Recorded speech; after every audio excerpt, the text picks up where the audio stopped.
Bab 13, Kenyataannya. Tidak semua orang memiliki keberuntungan terus-menerus. Baik soal hati, hubungan dan jalan hidup. Kadangkala, bahkan seseorang yang memenuhi segala ekspektasi keberuntungan belum tentu hidupnya baik-baik saja. Dia yang berparas tampan, tinggi tegap, pekerja keras dan berjiwa mematikan. Terlalu sempurna untuk memiliki kelemahan. Sayangnya dalam realita, seseorang pasti mempunyai masalah. Sebuah kesusahan yang terlampau pandai dibalut. Mungkin inilah gambaran paling tepat untuk dia yang bernama Mahendra Hadian Joyodiningrat. Bahkan namanya saja memiliki arti paling hakiki tentang kekuasaan. Mahendra sang penguasa agung, Hadian yang memiliki kedudukan tinggi. Sangat tinggi sebagai pewaris tunggal seluruh aset keluarga Joyodiningrat. Kenyataannya tidak banyak yang peduli bagaimana cara dia berdiri dengan tangan dan kaki sendiri, memikul tanggung jawab besar. Besar. Tentu saja. Sebuah kekuasaan dibarengi dengan tanggung jawab yang besar. Lebih kurang 58.000 jiwa secara tidak langsung melekat pada dirinya. Jumlah karyawan itu sebanding dengan banyaknya anak perusahaan Joyo Makmur Group, selain perhotelan yang melegenda di tiap kota metropolitan se-Asia Tenggara, Joyo Makmur Group juga memiliki unit bisnis lain seperti bank, DM Bank Konstruksi, Mega Jaya Construction, perkebunan, Joyo Makmur Plantation, pusat perbelanjaan, Mentari Plaza kini menjelma menjadi Mentari Media Komunikasi, Joyo Media, dengan nama Nara dan TV, makanan dan minuman serta produk kebutuhan rumah tangga yang mengusung banyak varian merek. Masa berat telah dilalui, tapi masih menyisakan luka. Bukan sekedar luka karena kerasnya didikan kakek, ini luka lain yang lebih hebat. Dan dibalut berulang-ulang. Sayangnya masih saja rona merah itu muncul di permukaan perban. Bagaikan darah yang mengalir tanpa henti. Jika kembali ke masa lalu, mudah saja mendapati anak-anak tertawa riang bersama teman-temannya. Berlarian ke segala arah, mengejar dan tertangkap lalu berlari kembali. Sedangkan laki-laki kecil itu hanya berdiri di sana. Terdiam tanpa kata. Tidak bisa mengungkapkan kata apapun untuk sekedar meminta teman-temannya memberi kesempatan dia bergabung. Bukan soal bahasa. Tentu saja sekolah elit ini menggunakan bahasa yang sama dengan tempat dia dilahirkan. Diamnya yang berlangsung lebih dari sebulan. Merupakan imbas panjang dari tugas sederhana, introduce myself and family, setiap anak dengan riang berbicara di depan kelas memperkenalkan dirinya. Dia pun sama, bahkan lebih hebat dari rata-rata anak di kelasnya. Good morning everyone. Let me introduce who I am here. My name is Mahendra Hadian Joyodiningrat. I was born in New York, USA. I am currently living in Jakarta and living with my grandfather and grandmother. Now, allow me to introduce myself further. I like the things of the world of adventure. I also like the little things like reading, watching and spending my free time without doing anything. Well, now I will tell you about how my life with my family. My mother is an ordinary housewife. She is the most beautiful. I love my mother more than anything. That's all I can say about myself. Thank you. Selamat pagi semuanya, izinkan saya di sini untuk memperkenalkan siapa diri saya. Nama saya Mahendra Hadian Joyodiningrat. Saya lahir di New York, USA. Sekarang ini saya menetap di kota Jakarta dan tinggal bersama kakek dan nenek saya. Sekarang, izinkan saya untuk memperkenalkan diri saya lebih jauh. Saya ini menyukai hal-hal yang berbau dunia petualangan. Saya pun juga suka hal-hal kecil seperti membaca, menonton dan menghabiskan waktu luang saya tanpa melakukan apa-apa. Baiklah, sekarang saya akan menceritakan tentang bagaimana kehidupan saya dengan keluarga. Ibu saya adalah seorang ibu rumah tangga. Dia sangat cantik. Saya sangat mencintai ibu saya lebih dari apapun. Kira-kira itulah yang bisa sampaikan mengenai diri saya. Terima kasih. What is wrong, Hendra? Your explanation about family is not right. Ada yang salah, Hendra. Penjelasanmu tentang keluarga kurang tepat. Seorang teman berceletuk ringan. What is your dad's name? Siapa nama ayahmu? Teman lainnya menimpali. Is that dad? I don't have. Apakah itu ayah? Saya tidak punya. Jawaban Hendra mengawali riuh dalam kelas. Suara-suara lain mulai berbisik seakan ada sekelompok lebah yang terganggu. Guru kelas mengambil alih dan mempersilahkan laki-laki kecil itu duduk kembali. Dia tidak menemukan definisi ayah dalam benaknya, hanya menyisakan sorot mata tajam anak-anak lain karena dirinya tidak memiliki sesuatu yang disebut "daddy". Who is that? Mom. Laki-laki kecil dengan kepolosannya mulai berisik menanyakan hal yang sama berulang-ulang setiap saat. Pada ibunya, kakeknya, omanya bahkan pada Pak Ujang. Tukang kebun di rumah megah itu. Do you have that? Bapak ge ngerti den, Bapak cuma ngerti Klo dan bagus bicara bahasa Indonesia. Laki-laki kecil itu berpikir sejenak mencari cara agar lawan bicaranya memahami. Sesaat kemudian dia berlari dan kembali dengan bukunya. Jari kecilnya menyentuh dada Pak Ujang lalu berkata, punya, dan menunjukkan gambar pria paling besar dalam ilustrasi, The Family. Oh ya, ya, ya. Pak Ujang mengangguk-angguk mengisyaratkan dia punya. How to get that? Where to buy that? Dia tahu kakeknya sangat kaya, mungkin dia bisa memohon pada kakek untuk membelikan satu saja daddy, pasti akan dituruti.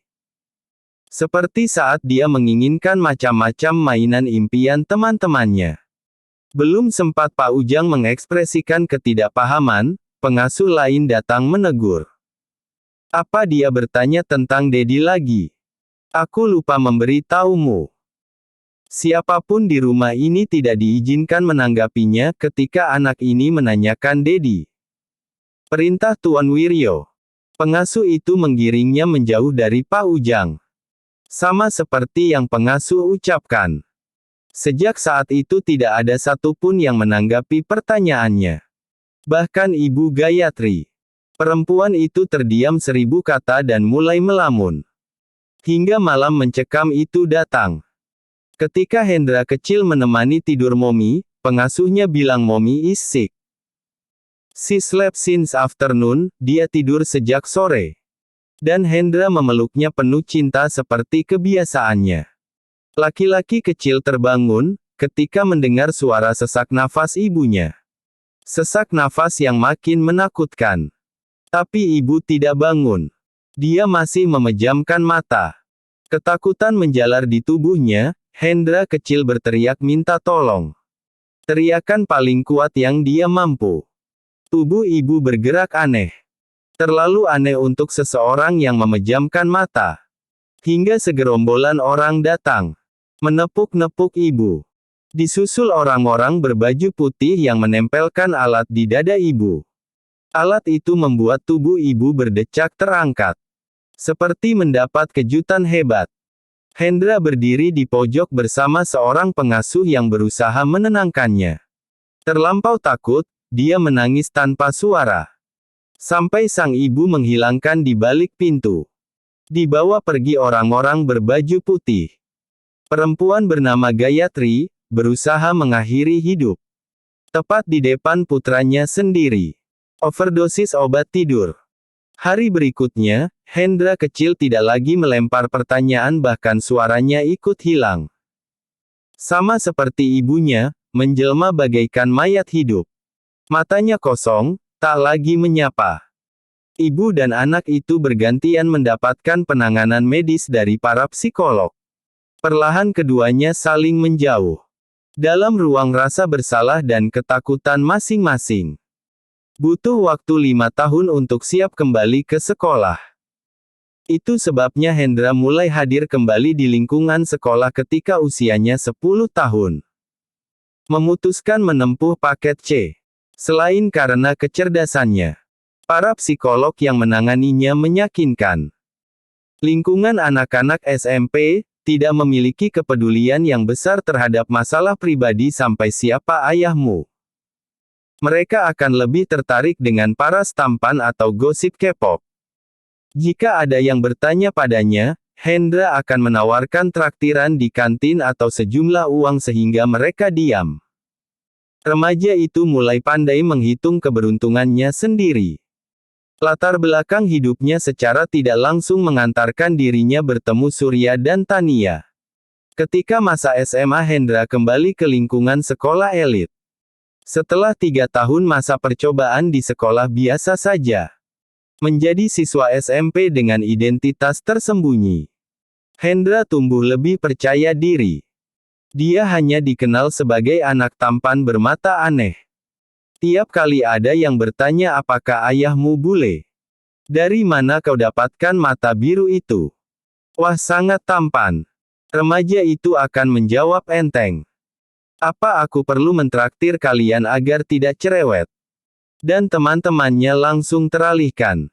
Sayangnya masa itu tidak berlaku di SMA. Hendra menemukan teman-teman sekolahnya tahu siapa dia. Bahkan seluruh gurunya tahu bagaimana cara membedakan perlakuan terhadapnya. Bisikan dan lirikan mata menemani setiap langkah kaki Hendra di masa SMA. Apa dia pewaris grup Joyo Makmur? Tentu saja, siapa lagi yang bermata biru di sekolahan ini? Kau yakin akan mengirimkan surat konyol ini padanya? Harusnya kau tahu diri. Sepertinya dia kesepian. Mengapa tidak ada yang mau berteman dengannya? Bagaimana mungkin kita bisa berteman, kalau dia di langit sedangkan kita di bumi? Lihatlah, satpam sekolah kita bertambah hanya untuk menjaga keamanannya. Ratusan bisikan menjelajahi seluruh ruang dan sudut sekolah. Hendra remaja bagaikan manekin di etalase. Beberapa orang secara sembunyi-sembunyi dan terang-terangan menatapnya, meliriknya serta membicarakannya. Lalu dia pasrah menjelma selayaknya patung. Sebuah pajangan yang enak dilihat namun tidak bisa bergerak dan bicara. Keputusasaannya menjalani masa SMA membawa remaja ini sedikit berbelok dari habit yang ditanamkan kakek dan keluarganya. Dia sering menghilang dari kelas. Beberapa kali tidak mengumpulkan tugas. Dan akhirnya seorang ketua kelas menemukan markas tempatnya menyendiri. Sudut di atap gedung sekolah. Tempat Hendra menerawang kosong. Brak. Remaja itu menendang salah satu papan usang, bekas papan tulis yang tak lagi digunakan. Bisakah kau berhenti merepotkanku? Gertak remaja yang menyandang status ketua kelas. Tiap kali kau tidak mengumpulkan tugasmu. Kau yang malas, aku yang kena marah. Mereka pikir akulah yang tidak becus mengumpulkan tugas kelas. Guru-guru itu, sungguh menyebalkan. Suaranya terdengar ngos-ngosan, dia mengambil nafas lalu menumpahkannya kembali. Aku tahu kau dan aku sama-sama kesulitan berteman. Bedanya kau siswa yang terlalu kaya dan aku siswa charity. Bukankah keadaanku jauh kurang beruntung darimu? Jadi kalau mau berbuat ulah, carilah jalan yang tidak merepotkan hidup orang lain. Setelahnya remaja itu melangkah pergi. Kakinya seolah lunglai, hampir kesulitan berjalan. Mati aku. Setelah ini aku akan dikeluarkan dari sekolah. Ark. Bodoh. Bodoh. Garis bawah menggerutu menyesali perbuatannya sendiri. Hai, kamu. Apa namamu? Surya. Hendra memberikan diri menghentikan langkah kaki remaja yang baru saja mengumpatnya. Remaja itu mengangguk penuh penyesalan. Aku punya penawaran kecil untukmu. Surya tidak mendengar dengan serius ucapan Hendra. Otaknya dipenuhi ungkapan. Tamat riwayatku, aku benar-benar dikeluarkan dari sekolah garis bawah. Apa benar kau juga kesulitan mendapatkan teman? Bagaimana kalau kita berteman? Sekali lagi pernyataan Hendra diabaikan. Aku akan meminta kakekku turut mendukung charity-mu, besarnya bisa beberapa kali lipat dibanding yang kau dapatkan dari sekolah. Hendra kembali menghitung keberuntungannya. Tunggu sebentar. Artinya kamu tidak menyuruhku keluar dari sekolah. Kapan aku mengatakannya? Tolong diulangi. Kau menawarkan apa tadi? Percakapan sederhana mengawali persahabatan panjang dua manusia. Benar saja Surya mendapatkan apa yang disampaikan Hendra. Dia pikir ungkapan pewaris itu hanya candaan saja. Nyatanya hal tersebut benar-benar terjadi. Sungguh Surya tidak menginginkan apapun, berteman dengan Hendra, sudah membuat kehidupan sekolahnya berubah drastis. Lebih beruntung tepatnya. Lambat laun perasaan beruntung itu menjelma menjadi rasa ingin balas budi. Dengan sukarela dia membantu setiap kesulitan sahabatnya. Sampai pada suatu ketika sang pewaris meminta dirinya terbang ke USA.